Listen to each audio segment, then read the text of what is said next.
नमस्कार दोस्तों, दरवेश क्लासेस से मैं गुरी सर आपका हार्दिक स्वागत करता हूं। आज हम क्लास +2 का एक और टॉपिक करने जा रहे हैं, वो रहेगा हमारा ड्रिफ्ट वेलोसिटी। कि ड्रिफ्ट वेलोसिटी क्या होता है, इसके नाम में आपको कुछ पता चल रहा होगा क्या कि ड्रिफ्ट वेलोसिटी, यहाँ पे ड्रिफ्ट हो रहे हैं, एक जगह से दूसरी जगह पे कोई चीज मूव हो रही है। यदि बात करते हैं इस कंडक्टर की, इस कंडक्टर को जब हम एक पोटेंशियल डिफरेंस देते हैं v, तो यहाँ पे कौन मूव होने लग जाएंगे, इलेक्ट्रॉन। कौन से किसकी तरफ है, पॉजिटिव टर्मिनल की तरफ। तो इन जो भी जितने भी इलेक्ट्रॉन है हमारे पास, उनकी average velocity which move toward the positive terminal of A battery under the influence of A electric field, कि वो इलेक्ट्रिक फील्ड के प्रभाव में एक जगह से दूसरी जगह मूव हो रहे, नेगेटिव टर्मिनल से पॉजिटिव टर्मिनल की तरफ आ रहे हैं। तो इसी को पूरे को क्या कहा जाता है, ड्रिफ्ट वेलोसिटी कहा जाता है। इस कंडक्टर की लेंथ हमने कितनी ली है, L ली है। तो यहाँ पे हम इलेक्ट्रिक फील्ड इंटेंसिटी निकालते हैं किसके थ्रू, पोटेंशियल डिफरेंस के थ्रू। तो इलेक्ट्रिक फील्ड इंटेंसिटी क्या होगी, E which is equal to potential difference upon length of conductor.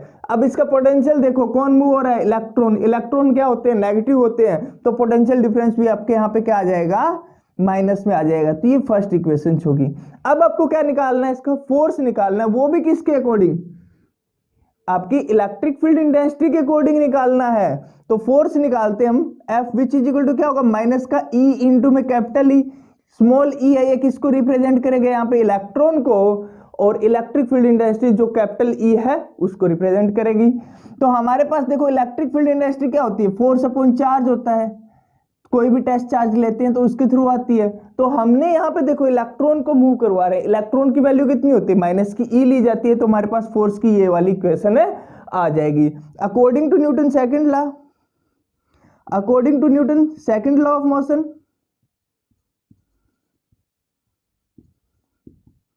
क्या इक्वेशन आई थी आपके पास, इक्वेशन आई थी force which is equal to ma। Equation क्या आई थी, force which is equal to ma। m क्या होता है, मास, और a क्या होता है यहाँ पे एक्सेलरेशन। इसका नाम दिया मैंने इक्वेशन को थर्ड। सेकंड और थर्ड को हमने कंपेयर किया तो ma किसके बराबर आ गया, माइनस का e के बराबर आ गया। तो एक्सेलरेशन की वैल्यू निकाली हमने, क्या आई हमारे पास, माइनस का e बाय में m के बराबर क्या आ गई, एक्सेलरेशन की वैल्यू आ गई। अब देखो, जब कंडक्टर था आपका, जब इसको कोई पोटेंशियल डिफरेंस नहीं दिया हुआ था, तो इसके पास कुछ एक इनिशियल वेलोसिटी थी। ये चार्ज मैंने फर्स्ट माना, सेकंड माना, थर्ड माना, मतलब इसके पास कितने n टाइप के चार्ज दे रखे हैं। इलेक्ट्रॉन कितने हैं इस कंडक्टर के पास है, n टाइप के इलेक्ट्रॉन है। तो सभी की इनिशियल वेलोसिटी कितनी होगी, यदि n टाइप है तो पहले की u1 होगी, दूसरे की u2 होगी, तीसरे की u3, कहां तक जाएगी, un तक। जैसे हमने इसको पोटेंशियल डिफरेंस दिया तो इनके अंदर क्या आ गई, फाइनल वेलोसिटी आ गई। वो भी क्या रहेगी, v1 v2, और कहां तक जाएगी, vn तक जाएगी। अब इक्वेशन ऑफ मोशन जो आपके पास, आपको पता है v1 होता है वो किसके बराबर होता है, u1 प्लस में at के बराबर रहेगी। एक्सेलरेशन इन सभी का इलेक्ट्रॉन का क्या रहेगा, सेम रहेगा। इसी प्रकार v2 निकालूंगा तो वो किसके बराबर रहेगी, u1 प्लस में टाइम तो हर एक का देखो रिलेशन टाइम है ना, तो वो चेंज होगा। देखो at1 लिखा जाएगा, यहाँ पे at2 लिखा जाएगा। इसी प्रकार vn की वैल्यू निकाली हमने, किसने के बराबर आई, un प्लस में atn के बराबर वैल्यू आई। तो ये सारे की सारी देखो, जो इसकी फाइनल वेलोसिटी होगी वो सभी को क्या कर देंगे, हम जोड़ कर देंगे, v1 प्लस में v2 प्लस में v3 के बराबर आ जाएगी। तो इन सभी इक्वेशंस को क्या कर लेते हैं, हमें जोड़ लेते हैं। जोड़ करने के बाद हमारे पास वैल्यू क्या आई, देखो यहाँ पे v1 प्लस में v2 कहां तक है इक्वेशन, vn तक, किसके बराबर आई, u1 प्लस में at1 प्लस में अगली क्या आई, u2 प्लस में at2, और प्लस कहां तक गई, n टर्म तक गई, un प्लस में atn के बराबर वैल्यू आई। अब सभी को क्या करते हैं, दोनों बोथ साइड हम क्या कर लेते हैं इस इक्वेशंस के, both side divided by n,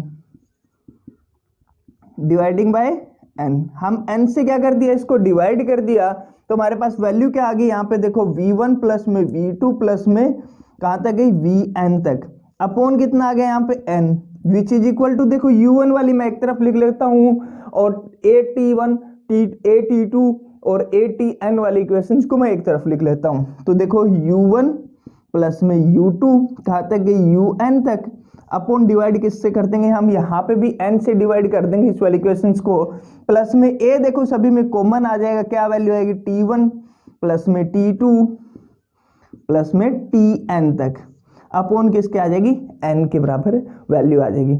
अब कोई कंडक्टर है तो वहां पे जब इसको कोई पोटेंशियल डिफरेंस नहीं दे रखा था तो उन जो इलेक्ट्रॉन थे उनकी इनिशियल वेलोसिटी कितनी रहती है, 0 रहती है। तो ये वाली टर्म क्या हो जाएगी आपके पास, 0 हो जाएगी। हमने क्या निकाली है, एवरेज वेलोसिटी निकाली है। तो ये किसको रिप्रेजेंट करेगी यहाँ पे, v ऑफ d, मतलब ड्रिफ्ट वेलोसिटी को। किसके बराबर है ये आपकी, a इंटू में T1 प्लस में T2 कहाँ तक गई, Tn तक इक्वेशन गई, अपॉन क्या आ गया n। अब देखो T1 प्लस में T2 और तो कहां तक जाती है Tn तक, तो इसको हम क्या लिखेंगे टाउ, इस पूरी इक्वेशंस को क्या लिखा जाएगा टाउ। तो Vd की वैल्यू यहां पे आई किसके बराबर आई, a टाउ के बराबर। टाउ क्या होगा, रिलैक्सेशन टाइम होगा किसका, जब एक इलेक्ट्रॉन एक जगह से दूसरी जगह पे मूव कर रहा है तो उसका वो टाइम इंटरवल लिया जाएगा, उसको हम क्या कहेंगे, रिलैक्सेशन टाइम कहेंगे। तो हमारे पास Vd की वैल्यू क्या आ गई, a टाउ।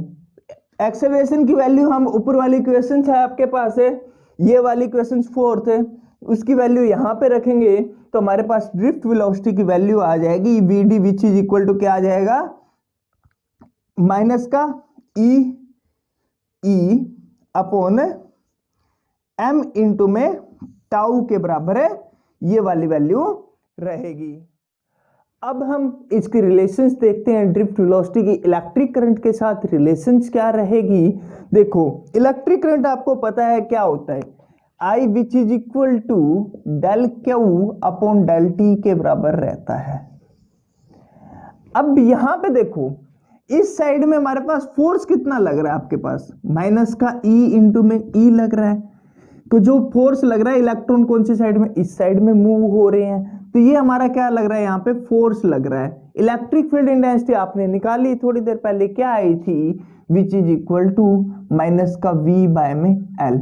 ये वाली वैल्यू किसकी आई थी, इलेक्ट्रिक फील्ड इंटेंसिटी की आई थी। एक ये वाला पॉइंट माना मैंने P इस वाले कंडक्टर का, ये वाला Q माना। अब यहां से इलेक्ट्रॉन P पॉइंट से लेके कहां तक पहुंचना है, Q तक, उसने कितना टाइम लिया, मान लीजिए उसने टाइम लिया del t. Del t time होता है आपका किसके बराबर होता है, आपको भी पता है, डिस्टेंस अपॉन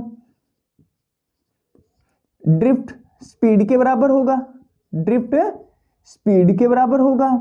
तो ड्रिफ्ट स्पीड कितनी है, Vd, हमारे पास कितनी ले रखी है हमने, V ऑफ d ले रखी है कि ड्रिफ्ट वेलोसिटी निकाली, वो यहाँ पे किसकी तरह काम करेगी, ड्रिफ्ट स्पीड की तरह काम करेगी। डिस्टेंस कितनी है इसकी, L, तो डेल टी बाय में क्या आ गई, Vd, ये क्या आ गया, इसका टाइम आ गया। इस वाले पूरे कंडक्टर का एरिया कितना हमारे पास, ए कंडक्टर का एरिया ले रखा है हमने, एरिया कितना माना A, तो वॉल्यूम ऑफ कंडक्टर कितनी हो गया आपके पास, volume of conductor, volume of conductor हो गया आपके पास V, which is equal to क्या होगा, A इंटू में L, एरिया इंटू में लेंथ के बराबर क्या रहेगी, वॉल्यूम रहेगी आपकी। अब देखो इसके अंदर कितने N इलेक्ट्रॉन है, इस पूरे कंडक्टर के अंदर कितने हैं, N इलेक्ट्रॉन है, तो इसका चार्ज निकालेंगे, डेल क्यू किसके बराबर होगा, per unit volume of number of electron के बराबर होगा, N के बराबर होगा। तो यहां पर डेल क्यू की वैल्यू क्या आएगी, N AL के बराबर रहेगी, N AL के बराबर आपकी क्या रहेगी, इनटू में क्या है, इलेक्ट्रॉन दे रखा है, तो मैंने यहाँ पे क्या लगा दिया, E लगा दिया। किसकी वैल्यू ले रहे हैं हम, E की ले रहे हैं, इलेक्ट्रॉन की ले रहे हैं, तो हमारे पास इसके ऊपर चार्ज कितना रहेगा, NeAl के बराबर रहेगा। अब ये दोनों की दोनों वैल्यू फर्स्ट वाली इक्वेशन में रख लेते हैं, किसकी, टाइम की और चार्ज की। तो I इलेक्ट्रिक करंट होगा वो किसके बराबर होगा, NaL इंटू में E अपॉन क्या, L अपॉन किसके बराबर रहेगा, Vd के बराबर रहेगा। L से L यहाँ पे क्या हो जाएगा, कैंसल आउट। तो इलेक्ट्रिक करंट हमें क्या मिलेगा, which is equal to Ne AVD के बराबर रहेगा। ये क्या है, रिलेशन है आपकी किसकी, ड्रिफ्ट वेलोसिटी एंड एक छोटा सा टॉपिक आता है जिसे कहा जाता है मोबिलिटी। मोबिलिटी क्या होती है, मोबिलिटी ऑफ इलेक्ट्रॉन हम किसे कहेंगे, ये क्या रहती है हमारे पास, the magnitude of drift velocity of electron per unit electric field, क्या कहोगे, पर यूनिट इलेक्ट्रिक फील्ड के बराबर रहती है। देखो सबसे पहले हमें क्या करना है, मैग्नीट्यूड ऑफ ड्रिफ्ट वेलोसिटी पता करना है। वैसे ड्रिफ्ट वेलोसिटी वीडी किसके बराबर होती है, आपको पता है, माइनस का ई बाय में एम इंटू में टाउ के बराबर रहती है। जब मैग्नीट्यूड लेंगे तो हमारे पास वीडी होगी, वो किसके बराबर आ जाएगी, ई अपॉन एम टाउ। मतलब यहाँ पे क्या हो जाएगा, माइनस खत्म हो जाएगा। अब हम यहाँ पे क्या निकालते हैं, मोबिलिटी ऑफ इलेक्ट्रॉन निकालते हैं। यदि मोबिलिटी ऑफ होल्स निकालना चाहो तो निकाल सकते हो, लेकिन अभी नहीं, हम सेमीकंडक्टर के अंदर पढ़ेंगे, इसी क्लास की हमारी 9th यूनिट रहेगी, उसके अंदर पढ़ेंगे। मोबिलिटी ऑफ क्या चाहिए हमें, इलेक्ट्रॉन चाहिए। इलेक्ट्रॉन चाहिए क्या होगा, वीडी अपॉन क्या कहेगा, इलेक्ट्रिक फील्ड इंटेंसिटी, ई के बराबर रहेगी वैल्यू। तो अब आपके पास वीडी की वैल्यू क्या है, ई अपॉन एम इंटू में tau upon electric field intensity. E से ई क्या हो जाएगा, कैंसिल आउट हो जाएगा, तो म्यू ऑफ ई आ जाएगा आपके पास है, ई टाउ अपॉन एम के बराबर क्या आ गई, मोबिलिटी ऑफ इलेक्ट्रॉन आ गई आपके पास। अब इसकी ऐसा यूनिट देखो, ऐसा यूनिट क्या होती है मोबिलिटी की, मोबिलिटी की ऐसा यूनिट निकालने के लिए देखो हमारे पास क्या है, वीडी वेलोसिटी की ऐसा यूनिट क्या होती है, मीटर पर second and electric field intensity. देखो यहाँ पे क्या है, V बाय में L, V मतलब पोटेंशियल डिफरेंस की ऐसा यूनिट क्या रहती है आपके पास, वोल्ट इंटू में पर मीटर, क्या रहेगी, पर मीटर। मीटर ऊपर चला जाएगा तो इसकी क्या आएगी ऐसा unit, metre square upon volt second. ये क्या रहेगी इसकी ऐसा यूनिट। अब इसका देखिए डायमेंशन फॉर्मूला निकालने के लिए देखो इसकी जो ऐसा यूनिट है वहीं पे हम कुछ चेंज करते हैं। देखो मीटर को हम क्या लिखते हैं डायमेंशन फॉर्मूला में, एल की पावर कितनी होगी आपके पास 2।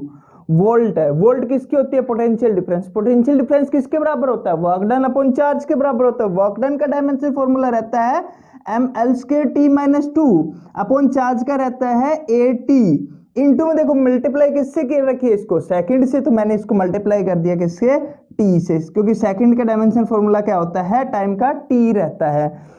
टी से टी क्या हो जाएगा, यहाँ पे कैंसिल आउट हो जाएगा, पावर क्या हो जाएगी इनकी कैंसिल आउट हो जाएगी। देखो एल की पावर 2 ऊपर है, एल की पावर 2 नीचे है, तो ये भी वैल्यू क्या हो जाएगी, कैंसिल आउट हो जाएगी। तो डायमेंशन फॉर्मूला आपके पास क्या बचा, एम की पावर, एम नीचे है, ऊपर जाएगा तो किसकी हो जाएगी, इसकी पावर किस में चली जाएगी, माइनस में, एम की पावर -1। एल की पावर कितनी होगी अब आपके पास 0। टी की पावर देखो नीचे -2 है, ऊपर जाएगी तो किसकी हो जाएगी, प्लस की 2 इंटू में ए की पावर देखो थर्ड टर्म है, थर्ड टर्म कहाँ जाती है ऊपर, तो ए की पावर कितनी हो जाएगी +1। तो ये क्या रहेगा इसका डायमेंशन फॉर्मूला, एम की पावर -1, एल की पावर 0, टी की पावर 2, ए की पावर 1।